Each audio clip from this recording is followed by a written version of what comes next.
স্কুলের হাতের কাজ হিসেবে মাটি দিয়ে আমি ধূপদানি তৈরি করলাম। সো হ্যালো এভরিওয়ান, আমি সোমাশ্রী, আমার নতুন আরও একটি ব্লগে তোমাদের অনেক স্বাগত জানাই। এই দেখো বন্ধুরা, মাটি দিয়ে তৈরি করেছি এই যে পদ্ম ফুল সহ ধূপদানিটি তৈরি করেছি। তোমাদের কেমন লাগছে অবশ্যই জানিও।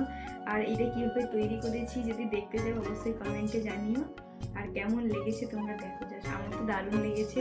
আর এটা আমি পুরো পদ্ম ফুলটা একটা পিঙ্ক কালারের মধ্যে রেখেছি, কিন্তু ভিডিওতে একটু কালারটা ডিফারেন্ট দেখাচ্ছে, একটু লাল লাল মতন, কিন্তু এটা গোলাপি। আর সত্যি বলছি দারুণ লাগছে। তোমাদের কেমন লাগছে ভিডিওতে কীরকম বোঝা যাচ্ছে বলতে পারবো না। এই যে দেখো মাটি দিয়ে, আর এই যে দেখো এই যে নিচে মাটি বোঝাই যাচ্ছে, এখনো রং করা হয়নি, কারণ এই ওপরটায় এক্ষুনি রং করেছি, তাই এখন ওপরটা একটু কাঁচা আছে, তাই পেছনেটা এখনো রং করিনি। আর এই যে দেখো কেমন লেগেছে। আর আমার ভিডিওগুলি তোমাদের কেমন লাগে অবশ্যই কমেন্টে জানিও। আর এটা স্কুলে হাতের কাজ হিসেবে আমি বানিয়েছি, আমার জন্য নয়, আমার বোনের জন্য বানিয়েছি।